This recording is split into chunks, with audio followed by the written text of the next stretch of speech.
Hello, everybody. It's me, Eric, with the Staltval, and I am here with a very special guest, Mr. Ron Edwards.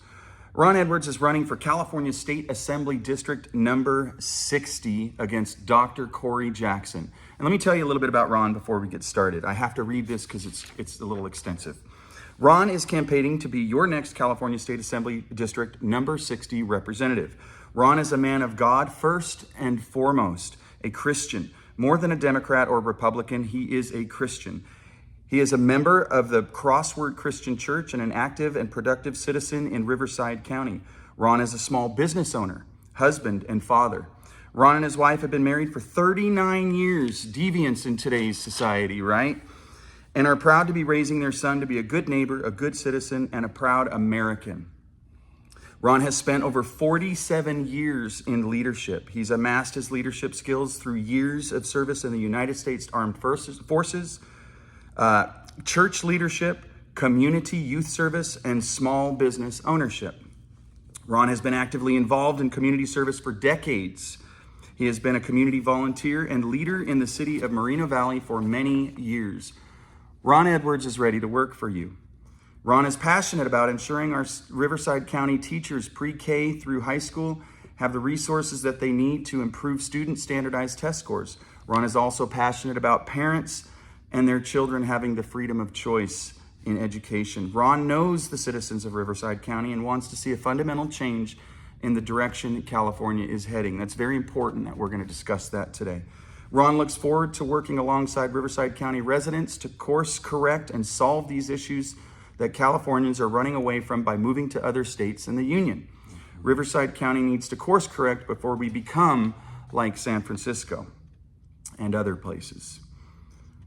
Ron is the types of servant leader Riverside County needs and has been missing. No one loves children more than their parents. Ron will fight for your parental rights, and Ron will work for your public safety by supporting our law enforcement officers.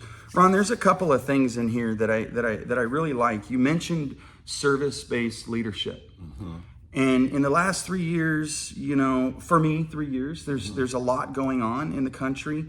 And what I've come to find out in this baptism by fire that we've all been going through in these last several years, what I've come to find out is that leadership is entirely ineffective unless it's service-based.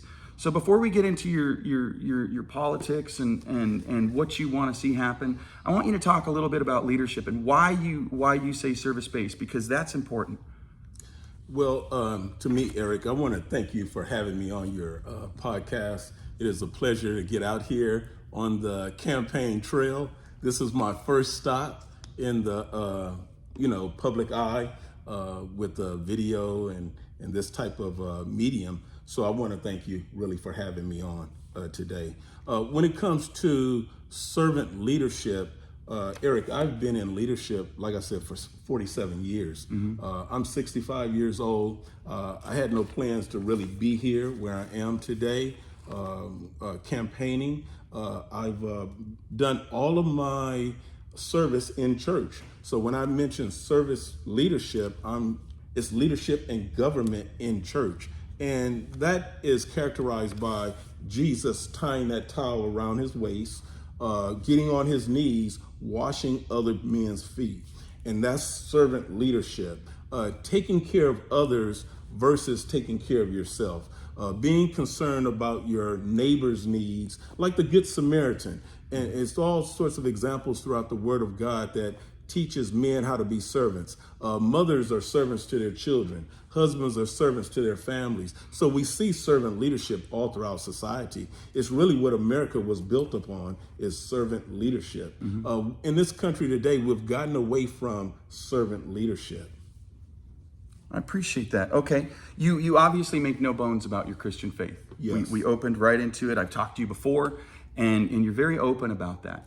Now, in playing the devil's advocate a little bit, let me ask you, a lot of politicians, people running for office, I should say, because we're in a time now where not everybody running for office is a politician. Yes. Some are actually grassroots people looking to improve their communities. But given that, it's with your Christian faith and that of the politicians claiming Christian faith, something like 7 out of 10 people in this country have claim to have Christian faith. Why is that number so huge, but the results so terrible? Yeah, that's an interesting number, and statistics can prove a lot of different things for different people because it's how you characterize them, how you crunch those numbers. But for me, when it comes to servant leadership, Eric, it really boils down to not what the name of your church is or religion is. It doesn't matter. None of those things matter. The customs, the traditions that a person is a part of, their heritage. The main thing with servant leadership is you should serve people.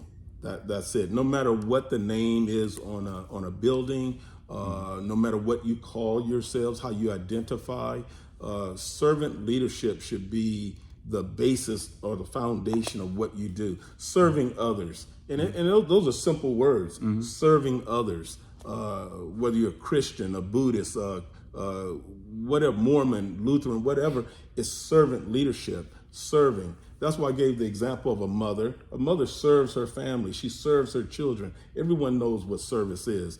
And it's unconditional love. That's what service is. Service is love. The Bible says, for God so loved the world that he gave. When you love, you give. You give not just things, but you give of yourself. That's what servant leadership is. It's sacrifice. Everyone knows the story of Jesus, how he was an example. He sacrificed, he gave, he loved, he was a servant.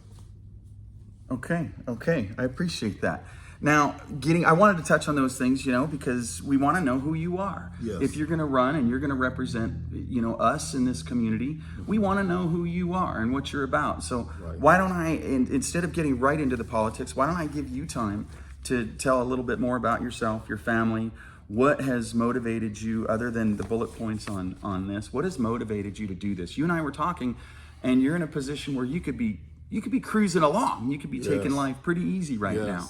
But you've instead chosen to serve. Yes. So tell us more about yourself, your family, what's gotten you into this. Yes. And I might interject a little bit with a question or whatever, but I want to hear. Okay.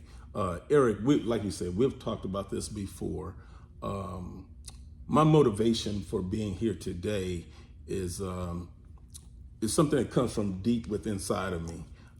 Right now, I'm 65 years old. I'm retired. I have 38 years federal government service. I work for the United States Army. I work for the United States Postal Service. Both of those positions are service oriented. So the Postal Service serves the community, the nation at large. It's originally started so it can serve the servicemen, getting letters to them, loved ones, the connection. That's service. Working with the United States Army is service. When people are willing, men and women are willing to give their lives, or sacrificial love, they give of themselves when they go to war to protect our country's values and our country's freedoms. That's what I'm all about when I say service. The reason I'm here today is because it was a 3-year journey. Politics was a bad word to me, and it still is a bad word to me because politics makes men do things for the wrong reason versus doing the right thing. And so God began to talk to me and deal with me on government. And so he said the government should be built upon his shoulders. He said, I'm giving you the example. That example is Jesus. The government should be built upon his shoulders. He took Saul out of leadership, being the king, and he put David in. There was a reason why. The word tells us that David had a heart after God. So he wants men to have that servant type leadership, that heart, that heart like a mother gives to her child, that heart like a father gives to his family. Is sacrificial. And that person is working for the betterment of the whole society, not doing what's best for him or what's better for some fringe group, but what's better for the whole. So God had to work on me. It took about 3 years since 2020, and now it's 2023. That's how I got here today. Mm-hmm. That's a similar journey Yes. to a lot of people, myself included. And then, okay, so we'll get right into the politics. You talk about the government being on his shoulders. Mm-hmm. I learned recently that the word politics comes from the word polis, P-O-L-I-S, which in the ancient, now I can't remember if it's Greek or Hebrew, forgive me, folks, but it's one of those. It means people. Okay. So the word politics comes from polis, which means people. Nice. Which I thought was very interesting. So getting into government and the government being on God's shoulders. Right now in the California State Assembly, there are 80 assembly members. 80. 62 are Democrats, 18 are Republicans. Okay. And it's obviously lopsided. So when you go into the government to do the work of God, and you're facing a behemoth of a machine that stands in defiance of that, how do you suppose you're going to get your voice heard when you're part of the minority in the state assembly that's working against our better interests? Yes, Eric, that's a good question. And the answer is you have a voice. You mentioned it. It's a voice. It's one voice. It's kind of like John the Baptist crying in the wilderness. It's just that one singular voice. But if we as a people begin to course correct one at a time, add another assemblyman that thinks the same way, then add another assemblyman another way. If you're going to build a business, you're going to build it one at a time, one customer at a time. You can't look and say, oh, we're in the minority, we can't do this. And you can't look at what you can't do. We have to look at what we can do. So we can start turning things around. So how do you suppose, and I'm sorry for interrupting, how do we turn things around? It's talking to people. It's talking to people, communicating with people one at a time. It really is that simple. Not that it's easy to do, but the tactics, the strategy of meeting people where they are, communicating truth to them, and it's one at a time. I believe Jesus is saving souls one at a time. He's going to single hearts. He don't have a group plan. He don't have a family plan. But it's individuals. He's touching souls one by one. Agreed. It's kind of like a computer. We can look at a computer like it's doing all these things simultaneously. It's not. It's doing one function at one time, but it's doing it nanoseconds. So it's a machine, and so I'm trying to create a machine. I'm trying to create an army. Okay. So if I get one person, then another person, and I'm trying to add to my campaign and build it one person at a time. Okay, so I have often said we're in what I believe to be a bureaucratic revolution. Okay. I don't believe we're headed towards civil war. I don't believe, there is that possibility, right? We've got people strongly divided. But I do believe that we're in a bureaucratic revolution. So is your plan when you get in to work along that sort of mindset that we are in a bureaucratic revolution and we've got to do this one step at a time? What's your sense of urgency here versus desperation? Am I making sense in my question here to you? With it being a bureaucratic revolution, in my view, I'm saying, and doing one person at a time, what kind of urgency do you feel we need to place on this? Maybe that's the better way of asking. Well, Eric, when it comes to urgency and the situation we're in, it's a grave situation that we're in. It's very grave. I believe we are in a place, we're at the brink of disaster. If I can put it that way, characterize it that way. I agree with you. We're at the brink of disaster. But just like anything in life, if you take a policeman, you take a lifeguard, you take firemen, you take anyone that deals with life and death situations, the situation can be dire. But they have the courage, they have the bravery, they have that something within them that say, I'm not giving up. So yeah, life is teetering on death and life. And that's how life is. It could go life or it could go death, but you need people that's willing to roll up their sleeves. Mindset. See the situation is dire, but even though it's a dire situation, they don't give up. So they're pumping on that heart. They're shocking that heart. They're taking the body and shaking it and trying to breathe life back into that body. You need people like that in America that understand that we're talking about American values. American values are Christian values. American values are family values. So we have to restore the family. We have to restore children, and we restore our communities. So it starts with the family, it starts with children, and then it starts with the community. And that's how you build a nation. And that's how we're going to strengthen the nation, is get back to the fundamental things. It's like the concrete and a rebar in a big building. The higher you go up in that building, the deeper you got to dig with the foundational things, strengthening the family, strengthening children, strengthening our community. All right. So one of the areas that you touched on was children, and that for me means education. And we all know that homeschooling or some sort of church-based education locally in your community, where parents have ultimate control, is the greatest form of education. But in this country, that's not where we're at entirely. We have a massive public education system, and that is churning out zombies, really, for lack of a better term. Indoctrination, sexualization, things like that. So obviously education is a soft spot for me. Okay. So when you talk about restoring the children, how does that look in the public education system to you, as far as challenging it, holding it to account, holding the school board members and the union to account, to demand that the children of the community, and to stand up against the state of California, that the children of the communities are receiving that proper STEM-based education and not an indoctrinal?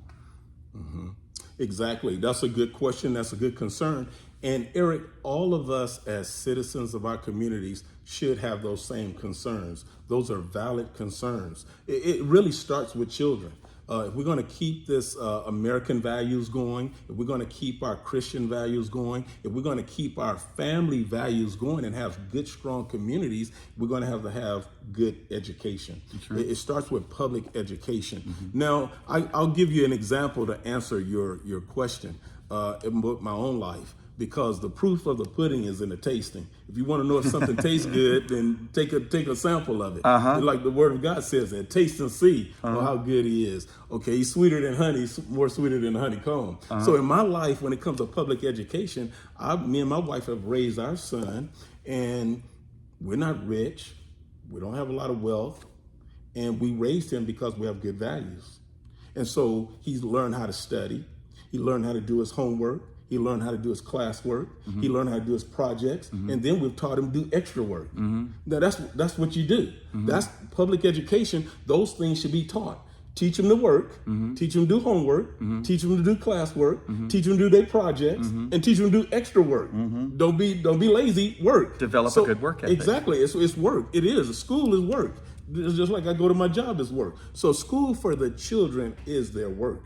The child should concentrate on his work the same way I concentrate on my work. Now, I said my example is me. I raised my son. He's doing great. He finished with straight A's in school. He was taking calculus 2. He was taking physics 2. And he finished with straight A's. Now he's in a major university majoring in computer science. That comes from hard work. So he always... And a good, strong family unit. But that taught hard work. That's what a good, strong family unit does. It's characterized by hard work. So the mom is working, the dad is working, and the children are working. So they work at home, they work in the school. This is a statement I want to make so everybody understands me. Good government starts at home. Yes. I'm going to say it again. Good government starts at home. One more time. This is the third time. Write it down. Good government starts at home. So me, it's not politics with me, it's government. That's my word is government, not politics. Politics makes people do the wrong thing for the wrong reason, because of bribes, because of money, or any other enumeration they can get. So for me, it's not politics, it's government. And good government starts at home. And so we've exemplified those things in our house. Any one of us can do that. You talk to people in all classes of life, coming from the poor class to the middle class to the rich class, they all have children that's doing good. Every one of them. You could talk to people that's Black, African American, white, Hispanic, Asian. They all have kids doing good. And you'll be able to find some common principles that they use and incorporate in their lives that cause their children to be successful. Which are not culture or race-based. Absolutely, absolutely. These things are principles. These principles have to be taught. It's like having a successful business. If you go to someone that wants to teach you successful business principles, they're not going to have a class for white people, a class for Hispanics, or a class for Asians. Successful business principles are just successful business principles. You know what I'm saying? Should we say that again? We should, huh? Successful business principles. It has it's no culture to it. There's no race to it. It's internal. We see the kids having mental disease. Unless we're talking about the American culture. I'm sorry to interrupt you, but the American culture should be imbued with a good, solid work ethic, as it once used to be. You know, and we've always had problems in this country. I'm not trying to say that at one point it was utopian and perfect. We've had struggles along the way, but we work through them as a unit, as a community. So I appreciate your points on that. And four of the things that you wanted to bring up in this conversation were public safety, public education, which we touched on, and I'd like to continue if there's anything more you'd like to say, public policy. And finally, what I really appreciate, and I want you to break this one down for us, public trust, because there is no more public trust. Our government has failed us. Our legislators have failed us. There is massive corruption. There is all kinds of crazy things going on. But let's be real about this. On our side of it, there is apathy. We're starting the game from behind the eight ball because of our apathy. So in developing that public trust, it is my belief that we should also be strengthening our public engagement, creating a lifestyle of civic engagement. So is that kind of how you see public trust, or am I kind of going off into the weeds? No, public trust is a real thing. It's a real thing. When trust has to be earned. For a person to trust you, you have to earn their trust. Your behavior and what you've done in the past will either hurt your trust or help your trust with other people. People won't trust you if in the past you've let them down. We have a government that has let our people down. And so now you find people, they have no confidence in the Democratic Party nor the Republican Party. They have no confidence in any party. Any elected officials in general. Exactly. And party is just affiliation. A party affiliation is not the thing that's going to save us. It's the thing that's going to divide us. That's exactly. It's those principles, getting back to those principles that are successful principles that's going to help us and propel us to success. But trust comes with, use your eyes. What do you see? Trust your eyes. Your ears, trust your ears. You got your senses, trust your senses. They were given to you for a reason, to trust them. When we look at the situation in our government today, especially California, because there's a supermajority of Democrats. So all of these laws, all of this insanity that's coming down the pike in California is because of Democrats. They have to accept the responsibility of all of that. Because they don't need help from independents. They don't need help from Republicans. All of this craziness that's coming down, cutting off little girls' breasts, defunding the police, letting mom and pop stores get robbed $900, and all of the other insanity is coming because of Democrats. We have to address that.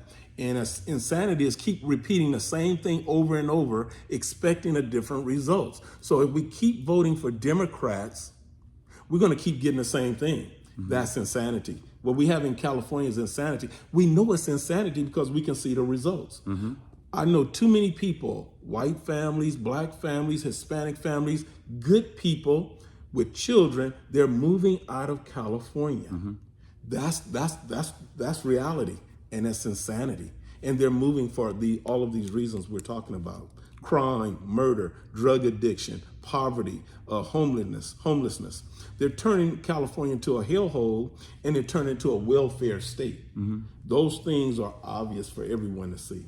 They are, and they're looking to the people that are moving this is a negative statement, but a lot of times these people that are moving are taking those problems to the other states with them, or the other states just simply have them already. It's a result of more apathy, right? Well, I don't want to deal with what's going on with California. And listen, I'm not criticizing people that are leaving California. That's not what I'm saying here. I'm giving an example of some of them that are leaving think that it's the grass is greener. But listen, Tennessee, Texas, Idaho, whatever other state people are going to, have people in positions of power that are manipulating and indoctrinating their children. So where they go won't change the environment they're in entirely. But you talked about the Democrats and the problems coming from the Democrats. I don't necessarily disagree. What I have to add to that is that if we're going to blame the Democrats for bringing the problems, what do we blame the Republicans for? Is it the silence? I've heard often that silence is violence, right? You hear this term, silence is violence. But the truth of the matter is the silence of the Republicans, or what's the word when you just concede? The concession of the Republicans is causing equal amounts of damage. So in order to make a change, somebody in the opposition has to speak the truth, has to speak life into this. Is that you? Yeah, Eric, that's a great point. We can identify the Democrats with their supermajority as creating all of this insanity with legislation. And we have to address this legislation. We know it's coming from the Democrats, but the Republicans aren't off the hook either. Yeah. And it's not just the Republicans. Independents aren't off the hook Agreed. either. So the party affiliations is people. And that's what the problem is I have a word that I came across. It's called apathy. Apathy is what's going on. And apathy is a feeling of indifference or lacking emotion. It is often a sign of depression or misuse of alcohol and drugs. Now that's powerful when you just look up the word apathy. We have a lot of apathy in California. So people not voting are part of the problem, and they're a real serious part of the problem. So the people that are like-minded, that want to turn things around, they feel like, oh, it's no use. Oh, they just throw their hands up. No, that's a mental state. It's actually a sign of depression. And a lot of times it's brought on from misuse of alcohol and drugs. And I want to tell you guys, we did not plan this. This whole interview was there was no plan here. So when we're talking about apathy, Ron actually has the word apathy and the definition written down here. And so that's a huge thing, especially when you talk about misuse of alcohol or drugs. Yeah. We are a drugged society, and we are drugged on legal drugs. But anyhow, I won't. I digress. I won't go there. No, but that's you're getting. We're going to get to the heart of the matter. Yeah. What you just said, and I came to this realization some years ago. Everybody's on drugs. I don't care if we call it a legal drug or illegal drug. When you look around and start talking to people, you find out the majority of people on drugs. I don't care if it's caffeine. I don't care if it's nicotine. I don't care if caffeine, it's morphine. I don't care if it's fentanyl, heroin. Sugar. If you was to take a survey, you would find the majority of people. When I say they're hooked on it, that's what I'm talking about. I'm talking about addiction. It's where I gotta have it. Come on. There's side effects to all of these things. You're gonna step on some toes. And in the black church, when a preacher's preaching, he'll say amen, and if you can't say amen, say ouch. Because when the word comes to us, we have to take that prescription, because he's the doctor. God is the doctor. Jesus is the doctor. So when he gives you the prescription to turn your life around and change your life so you can be healthy, so you can be wealthy, and you can be wise. He wants us to be healthy, he wants us to be wealthy, and he wants us to be wise. I'm going to say it the third time. I want people to get this. The Lord wants you to be healthy, he wants you to be wealthy, and he wants you to be wise. Now, if you look at it from a humanistic point of view, you would think, oh, when I talk about wealth, you think about being rich. But being rich with just a whole lot of money is not the same as wealth. It's not wealth because there's a whole lot of things that money can't buy. Let's just start out with three: love, joy, and peace. Money can't buy love, it can't buy joy, and it can't buy peace. That's just for starters. And I can go with there's a whole laundry list of things that money can't buy. So being healthy, being wealthy, being wise, this country was built on those things. We got to get back to family values. Family values, not the government coming in and telling you we're going to take your kid out of a good, healthy, wealthy home because the kid going through some changes in their adolescence and say they want to be trans. Well, there's a lot of girls. Or Superman, or a fireman, or a cowboy, on. or a what the heck else do they on. want to be? Are we going to start surgically? Oh boy, here we're going down the rabbit trail. We can surgically alter our children to be whatever we tell them they want to be. And so if we're injecting these ideas into children and then punishing them by butchering them and changing them into something that they can never be, we're the problem. Absolutely. And that's where the apathy comes in. We need people that have good thinking, right thinking. We need people, the ones of you out there that are hearing our voices today, that have given up on society, given up on California. You're in that apathy state. It's really a lacking emotion. It's like throwing your hands up and saying, I don't care. That's an emotional state. I want you to shake yourself. Get out of that, and I want you to vote for Ron Edwards for State Assembly number 60. Bam! Look at that. He just went for it. Okay, so we're on public trust. We dealt with public trust a little bit. Let's talk about public safety and public policy. And we can go back because we also want to talk about your opponent in this fight. And look, we want to call the truth the truth. And we want to deal with things from a factual basis, and we're not gonna have a politically motivated conversation. We're gonna have a conversation based on the truth of things. So if people don't like honesty in a conversation, or even a little bit of brutality in a conversation, then maybe this isn't the spot. But public safety, public policy. Absolutely.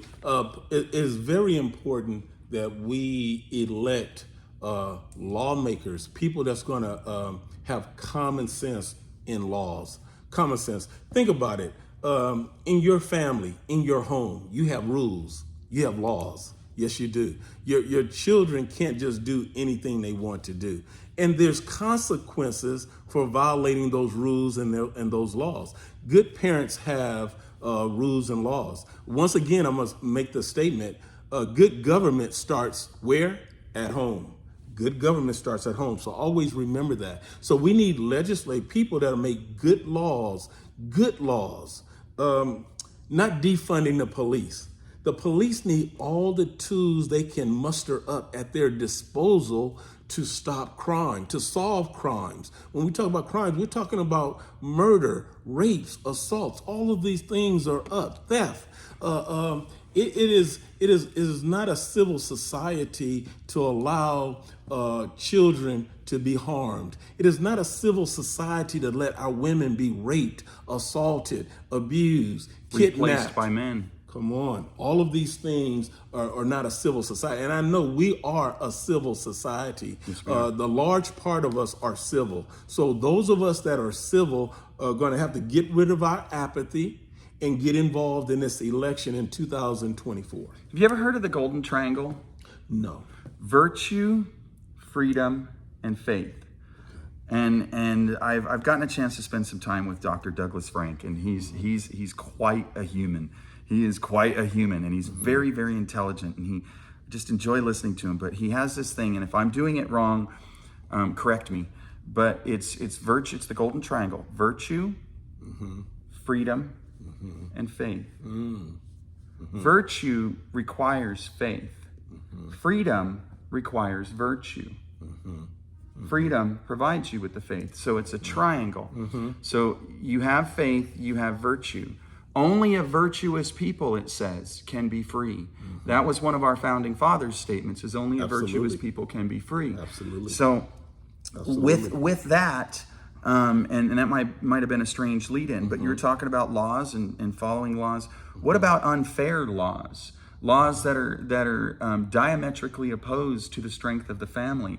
Do you get in there and do you repeal them? Do you make the community aware of these things that are happening in your workplace that is affecting us?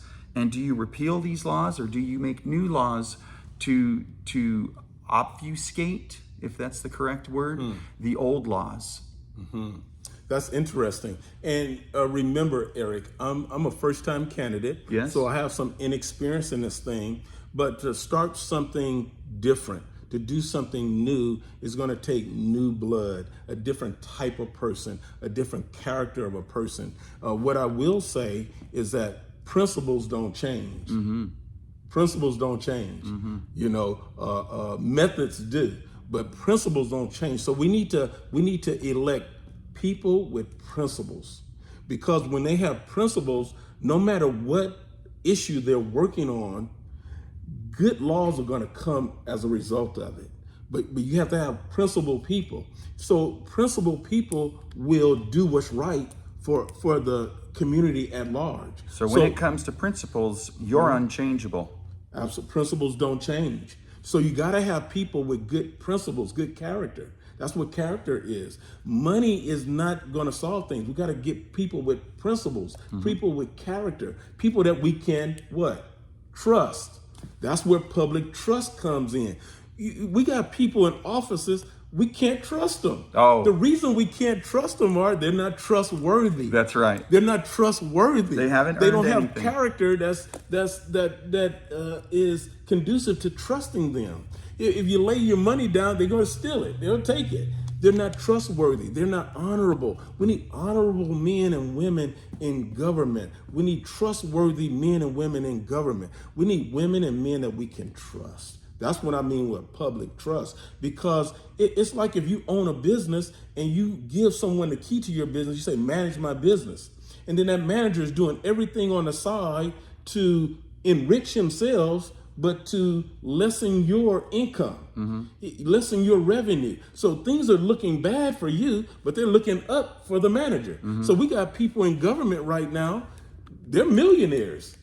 And the people Became millionaires Come on. through their service Yes, in the yes. government. Let's make sure that's clarified. Yes, I mean, you explained it well, and that's what we have. And that's where you can start opening your eyes. I'm telling people, open their eyes, open their ears, use your senses, believe what you see. Trust your ears, trust your eyes, trust your senses, trust your heart. What you see is real. Stop believing these politicians that lie to you and gaslight us and say, well, what you see is not true. Yes. No, what you see is true. Yes. Use them. Use your change what we're doing. The insanity is to keep voting for these Democrats. They just happen to be the politicians that's in control in California. But it doesn't matter the party affiliation. We have to make sure we have honorable men and women, men of principle, men of character. And that's what I propose to do in this election. Be that person of principle and use common sense. Which is perfect lead in for our next subject, your opponent. Yes. Okay, Dr. Corey Jackson is your opponent in this race. Let's have an honest conversation about Dr. Corey Jackson, what Okay. you know, what you feel, and why you're running against him. And also, I want to say this to Dr. Corey Jackson. You are more than welcome to come and join me, and I will give you the same fair treatment that I've given Mr. Ron Edwards here. You can counter whatever you want to do, but we're going to have an honest conversation. And the opportunity for you to come and address that is open. So let's go on to Dr. Corey Jackson. Well, when it comes to Dr. Jackson, he's African American. I'm African American. Oh my gosh! He's homosexual. I'm straight. So what he's concentrating on a lot of times is things that are external things. We have to get back to the things that are real, the principal things, the things that are inside, the things that make us successful, not external things. Corey Jackson, I think he's too much involved with trying to help fringe groups. A fringe group is transsexuals. Even though homosexuals are disenfranchised with these men that are arrogant, men that are hateful and mean to women. That's a sign to leave that man alone. Any man that is hateful and mean to women, man, that's a red flag. That is a red flag you should not ignore. Corey Jackson wants to defund the police. If you don't have public safety, you don't have anything. If you have a home and anybody can just come in your home and take your stuff, you have a property, you have a yard, and anybody can just do anything on your property, you have nothing. If you can have a business, a mom and pop business, and somebody can just come in your business and take $950 and there's no consequences, you have nothing. You really do. Look at these other countries. Look at Venezuela. Look at Haiti. Look at Cuba. Look at these countries. They have nothing. People are running away. That's why the Democrats say, "Oh, we got to let them in," because of violence, because of theft. The gangs are controlling everything. They take all of your stuff. You have nothing. So it all starts with law and order. I'll be that candidate for law and order. I'm going to stand with the police. Good. So when, in your view, and this might be a question that's pushing it, is your opponent working in the best interest of the family, or is your opponent working in the best interest of the state and the state's control over the family? And I believe it's the latter. That's my belief, and I have real reasons why. Because those policies that he's promoting, they don't encourage success. We see the results of his policies, and not just him, but the leftists, the Democrats, and any other term you want to put with it, progressives. We see the socialism, we see the communism, we see the Marxism. We see all of these things in our society, and these things always promote death. They always promote destruction. Yes. They're destroying the family. They're destroying schools. They're destroying education. They're destroying society. Everything is it's a downward trend. We have time to course correct right now if we do it right now. But if we keep on this path, then there's going to be destruction, total destruction. So yes, he's concentrating on things that's going to cause us to be destroyed. I don't disagree. I'm taking it back a little. I don't know why you made me think of this, but I often will say today's public school student is tomorrow's policymaker. And I do believe that's why there is such a push inside of the education system to indoctrinate and turn these children into zombies, because then they become malleable. The other thing I wanted to say is going off the rails a little bit is Webster. I just learned that the reason Webster created the dictionary was because he didn't want words to be bastardized. He didn't want meanings to be changed, because he knew that corrupt leaders change the meaning of words through media formats. And so people's view of things is affected by that. When you get into office, what is your objective as far as, there's a lot of deceit going on. What is your objective in running for office? And then once you get into office, to show people that there are people running and in office that deal with and approach the truth as it is, and not with personal interest as the center of that thought. And again, I'm going the long way around asking a question, because I'm not sure of how I want to ask the question. But because of the confusion with legislators, and because that confusion has been passed down to the schools, what hard line policy, that's what I want to ask. What hard line policy would you want to put in day one on getting into office? That's interesting. I do want to concentrate on law and order. I think law and order, once again, with everything else said, if you don't have law and order, you have nothing. If a man can just come and take your stuff that you worked for, you have nothing. You went to school, you worked hard, you got married, you did whatever it is from A to Z. But if someone can just take it, whether it's the government, whether it's a private citizen, whether it's an immigrant, a stranger, it doesn't matter the label, who that person is. But if anyone can just come in and take your stuff, you have nothing. So the first order of business is law and order, which is public safety. Everybody needs to rights. Everybody needs to be safe. Everybody needs to feel safe. There was a report from about San Francisco about a week or so ago, and they were talking to some of the mothers that have strollers and have babies. They don't feel safe. They like you're a prisoner in your own home. So you can't even come out, walk down the sidewalk. How many people go to a park? A lot of people don't go to parks anymore. I mean, you should be able to go to the park in your neighborhood. Unless you're there for nefarious behavior. And lay down on a blanket and enjoy fresh air. Yeah. But how many people do we know that don't go to parks and do that anymore? Just have a picnic. Doesn't cost anything. Take your blanket, make you a couple of sandwiches, some drinks, soda, whatever, and go out there, have a good time with the family and lay at the park. But they've normalized the destruction of the park so that we become okay with the park being filled with drug addicts and homeless.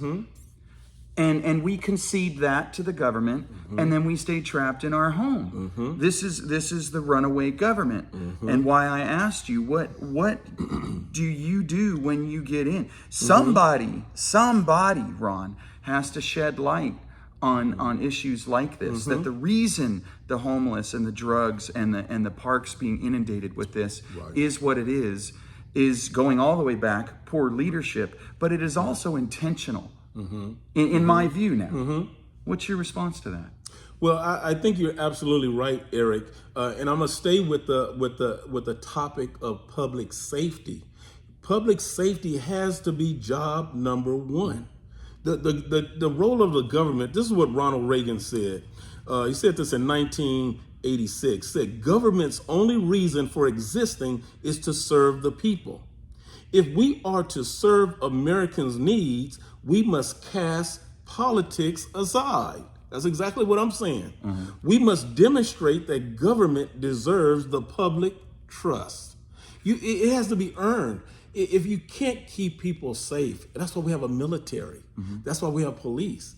That's the duty of the government, is keep the public safe, keep the nation safe, keep the citizens safe, keep your property safe. So you see on a lot of police cars, they'll have protect and serve. Protect and serve. That's the crux of it. That's the foundation of it. If we don't have safety, we don't have anything. But we know their roles have changed. I mean, just being very honest about this, we know that their roles have changed. The police, and we support them 100% because they are public servants. They are there to protect us. But the government, the politicians, are using the police to protect the state's interest. The government is using the resources, the government that is there to govern and provide safety for us is providing safety for those legislators that are using the government to attack us, the people of this country. That's the real thing. And so when they're using all these institutions to do that, you've got a monumental task ahead of you. Yes, we do. You know? Yes, we do. And I say, and I appreciate your correcting me when I said you said we, because it is we. It's we. When you get into office, our job is not to vote and then say, good night, Ron's got it covered, we're good, right? Come on. Our job is to be with you, Yes. to hold you to account Yes, so that you yes. do not become corrupt Yes. like it is so easy to do.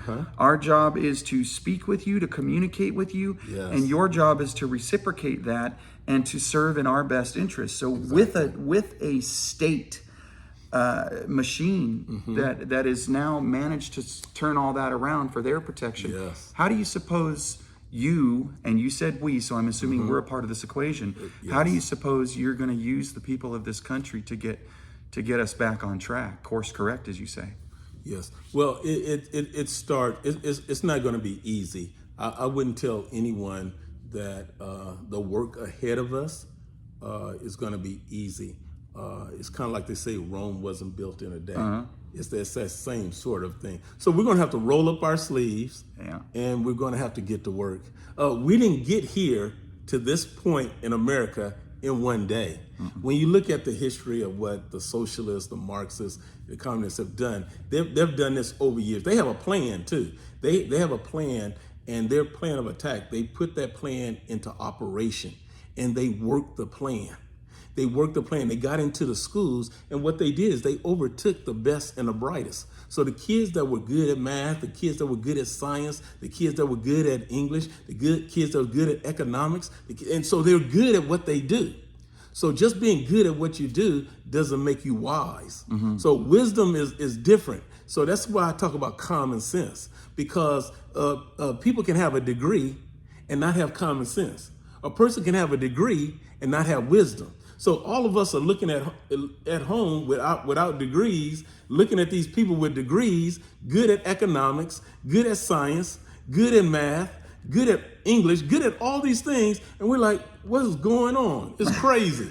He's like, this is insanity. So I need you to go get up, leave your apathy, leave your apathy, get rid of apathy. It's a mental state. Apathy is a part of depression. It's where you throw your hands up and you don't care anymore. You're like, what good is it? I need you to get rid of apathy, and I need you to vote for me. I'm the candidate with common sense. With that, I think we've covered a lot of stuff. And so what I want to do is I want to turn it over to you, and you can give your campaign speech. You can do whatever you want. We have a few minutes left. So I'd like to let you share some things about yourself. Maybe if you want to say something about your opponent, that's fine too. It doesn't matter to me. But let you have the floor for a minute. Well, Eric, I want to thank you again for inviting me to your podcast. It's been a pleasure talking to you. It's been a pleasure meeting you. I think we met, maybe a month ago or something like that. And in my journey, because this truly is a journey for me, and it's a labor of love. And so I'm a new candidate, first time candidate, but I love this country. I love God. And I love my community. And so Americans, I stopped saying like African American, Black American, probably like 2016. I just say American. I'm American. When we come here, when people come in from all across the globe, they become Americans. That's a powerful thing. That's a wonderful thing. There was a term they used to use years ago. It was called the melting pot. So like, say for instance, you're making a good gumbo. So Southern, especially Black, we know about gumbo, but not just Blacks. But when you go to Louisiana, all nationalities, when they down there, they know what gumbo is. So you make that, start with that good roux, and you get that fire going, and you get that oil in there. You put that flour in there, and you start working it. You just start working it real good, and you got to get it. And it's a delicate process. It's a process. If it's not done right, it won't come out right. Yeah. So this is what I'm about. I'm gonna be like a gumbo. So I'm gonna start this thing going. I'm gonna get that good roux going, and you gotta work it for a while, because you gotta get the roux gotta get dark, not light. You gotta get it dark. Okay, and mine is gonna be more like Cajun instead of Creole, because if you know about gumbo, it's more of a Creole gumbo, and then it's more of a Cajun gumbo. So mine is more like the Cajun gumbo. So I'm gonna get that roux all nice and dark. Then I'm gonna get my Holy Trinity done. I'm gonna get them onions and those bell peppers, and you can throw some celery up in there. And you gotta work it though. It takes time. Anything worthwhile takes time. Yeah. It can't be done quick and fast. We can go to fast food place, we can eat real quick, But you know what? It's not like getting one of those good old home cooked meals where the mother, the grandmother, or whoever in the household put that meal together and they labored over it. And so it's gonna be like that good gumbo, and then I'm gonna give me some good sausage going.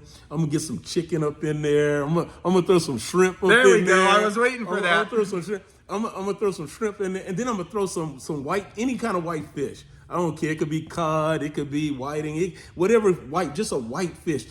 Dice it up in there. Now, this is one thing about my gumbo that some people won't agree with my gumbo on. I like to put okra in my gumbo. I don't need filet. I don't need no imitation stuff. No imitation crab, no imitation shrimp. No, everything is gonna be real. So my campaign is gonna be real. But it's gonna take a little while to get things going, but it's gonna be real. So okra, you throw okra in there, you don't need any filet. If you do it right, you don't need filet. You throw okra in there. The okra gives it a little slimeness to it. And it's gonna cause it to stick together a little bit and kind of come together. And then when it's all said and done, after it cooked for like 4 hours, just up there boiling and coming together. So all of this stuff is coming together. White people coming together, black people coming together, Asians coming together, Hispanics coming together, and any other nationality coming together. Any other thing you want to throw up in that pot. There's no limit to it. You throw that up in there, and it's going to all come together over time. Mm-hmm. Over time. Because that's one of the principles of the Word of God too, Eric, is healing comes over the process of time. We see it in our bodies all the time. You get a cut. I remember one time when I was young, I had got my finger smashed in a car door.